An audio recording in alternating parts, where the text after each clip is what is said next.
अस्सलाम वालेकुम and welcome to world of science coaching academy. आज हम साइटोस्केलेटन के बारे में पढ़ेंगे।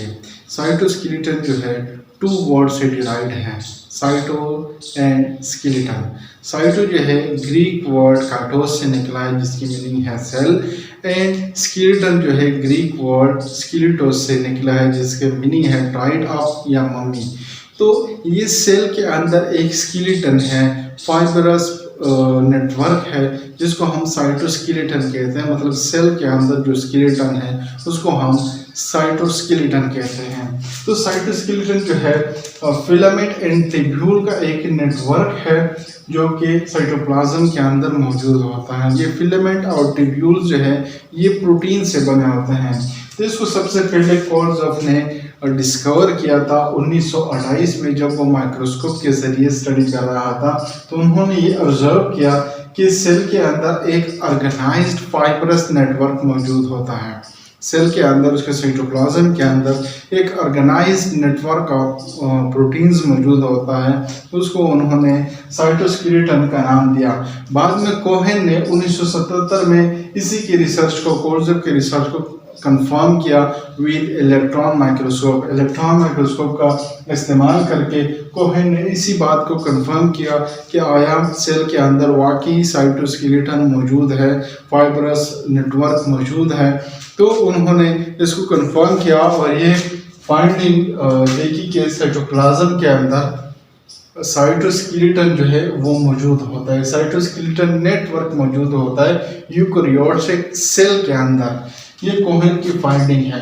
और ये जो साइटोस्केलेटन नेटवर्क है ये मुख्तलिफ किस्म के प्रोटीन से बना होता है, जैसे कि ट्यूबुलिन प्रोटीन है, एक्टिन प्रोटीन है, इसके अलावा मायोसिन है, ट्रोपोमायोसिन है, केराटिन है, लेमिन्स है एंड वेमेंटिन्स हैं। तो ये मुख्तलिफ किस्म के प्रोटीन्स जो है उसकी से ये साइटोस्केलेटन जो है बनता है। और उन्होंने ये देखा कि जो साइटोस्केलेटन है वो 3 मेन पार्ट्स में डिवाइड है, microtubules, microfilament and intermediate filaments. तो ये 3 जो है मेन पार्ट्स हैं साइटोस्केलेटन के। तो सबसे पहले देखते हैं माइक्रोट्यूब्यूल्स को।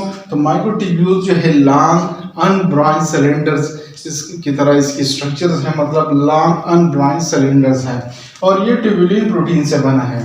माइक्रोट्यूब्यूल्स जो है ट्यूबुलिन प्रोटीन से बने होते हैं और इसका फंक्शन जो है सेल डिवीजन के दौरान जो स्पिंडल फाइबर्स की फॉर्मेशन होती है, मतलब असेंबली होती है, और जब वो डिसअपीयर हो जाता है, डिसअसेंबली होती है, तो ये सारा काम जो है माइक्रोट्यूब्यूल्स का है। सेल डिवीजन के दौरान स्पिंडल फाइबर की असेंबली और डिसअसेंबली जो है माइक्रोट्यूब्यूल्स के काम के अंदर आता है। और सम स्ट्रक्चर जो है डिराइव होते हैं माइक्रोट्यूब्यूल से, मतलब माइक्रोट्यूब्यूल्स की डेरिवेटिव्स से कुछ स्ट्रक्चर बनते हैं, जैसे कि सिलिया है, फ्लैजेला है, बेसल बॉडी है या सेंट्रियोल जो है, ये बेसिकली माइक्रोट्यूब्यूल्स की डेरिवेटिव्स है। मतलब माइक्रोट्यूब्यूल में चेंजेस आ जाते हैं और इससे न्यू स्ट्रक्चर बनते हैं, जैसे कि सिलिया है, फ्लैजेला है, बेसल बॉडी है या सेंट्रियोल जो है माइक्रोट्यूब्यूल्स की डेरिवेटिव्स हैं। नेक्स्ट जो हमारे पास माइक्रोफिलामेंट्स है। माइक्रोफिलामेंट जो है ये मोर थिनर सिलेंडर्स है देन माइक्रोट्यूब्यूल्स। मतलब माइक्रोट्यूब्यूल से ये थिनर इन डायमीटर, इससे बारीक होता है डायमीटर में, और ये एक्टिन प्रोटीन से बने होते हैं। जो माइक्रोफिलामेंट्स हैं ये एक्टिन प्रोटीन से बने होते हैं और माइक्रोट्यूब्यूल्स जो है वो ट्यूबुलिन प्रोटीन से बने थे। और तो ये एक्टिन प्रोटीन से बना है और ये link to the inner surface of plasma membrane. जो माइक्रोफिलामेंट है ये प्लाज्मा मेम्ब्रेन के इनर सरफेस से ये अटैच होते हैं, वहाँ पे ये मौजूद होते हैं। और इसका काम ये है कि cytolysis, amoeboid movement and muscle contraction जो है ये काम माइक्रोफिलामेंट्स का है।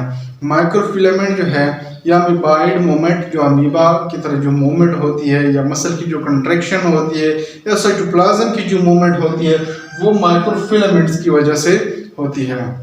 जो थर्ड है इंटरमीडिएट फिलामेंट। इंटरमीडिएट फिलामेंट जो है ये इंटरमीडिएट इन डायमीटर है, मतलब माइक्रोट्यूब्यूल्स और माइक्रोफिलामेंट के दरमियान इनका डायमीटर होता है। मतलब जो माइक्रोफिलामेंट्स है इससे इसका डायमीटर ज़्यादा होता है और माइक्रोट्यूब्यूल से इसका डायमीटर कम होता है। और ये जो है मुख्तलिफ किस्म की प्रोटीन से बना होता है, जैसे कि केराटीन प्रोटीन है, लेमिन्स प्रोटीन है, विमेंटिन्स प्रोटीन है। लेकिन ये मुख्तलिफ, इसके अलावा भी बहुत सारे प्रोटीन से ये बने होते हैं, लेकिन ये डिपेंड करते हैं सेल टाइप पे कि कौन से सेल की हम बात कर रहे हैं। तो मुख्तलिफ सेल में जो इंटरमीडिएट फिलामेंट है ये मुख्तलिफ किस्म के प्रोटीन से बने होते हैं। इसका काम यह है कि सेल की शेप को मेंटेन करना। सेल की हर एक सेल की एक ख़ास शेप होती है, तो उसी शेप में उसको मेंटेन रखना, बरकरार रखना काम जो है इंटरमीडिएट फिलामेंट्स का है। और जो इंटीग्रेशन ऑफ सेलुलर कंपोनेंट है, सेल के अंदर जो मुख्तलिफ कंपोनेंट है उसकी इंटीग्रेशन में रखना, आपस में जोड़ के रखना जो है वो काम भी इंटरमीडिएट फिलामेंट है। और जो ऑर्गेनेल को अपनी जगह पे बांधना, अपनी जगह पे रखना, ये काम जो है ये भी इंटरमीडिएट फिलामेंट का है। तो साइटोस्केलेटन जो है सेल के अंदर एक स्केलेटल सिस्टम है जो कि कोर्ज़ोफ ने सबसे पहले डिस्कवर किया। उन्होंने कहा कि सेल के अंदर एक फाइब्रस नेटवर्क मौजूद है। कोहेन ने उसकी कंफर्मेशन की विद इलेक्ट्रॉन माइक्रोस्कोप और उन्होंने फाइंडिंग की कि सेल के अंदर, यूकेरियोटिक सेल के अंदर कुछ स्केलेटल नेटवर्क मौजूद हैं जो मुख्तलिफ किस्म के प्रोटीन से बने होते हैं। Microtubules, microfilament and intermediate filament जो है ये तीन पार्ट जो है इसमें डिवाइड है साइटोस्केलेटन। माइक्रोट्यूब्यूल ट्यूबुलिन प्रोटीन से बने हैं, माइक्रोफिलामेंट एक्टिन प्रोटीन से बने हैं, और इंटरमीडिएट फिलामेंट जो है ये मुख्तलिफ किस्म के प्रोटीन से बने हैं जो कि डिपेंड करते हैं सेल के टाइप पे कि कौन से सेल्स में हम इंटरमीडिएट फिलामेंट को स्टडी कर रहे हैं। तो ये मुख्तलिफ प्रोटीन्स से बने होते हैं, डिपेंड करता है सेल टाइप पे। उम्मीद है आप लोगों को इसकी समझ आ गई होगी। कोई क्वेश्चन हो तो कमेंट सेक्शन में पूछ सकते हैं। Thank you.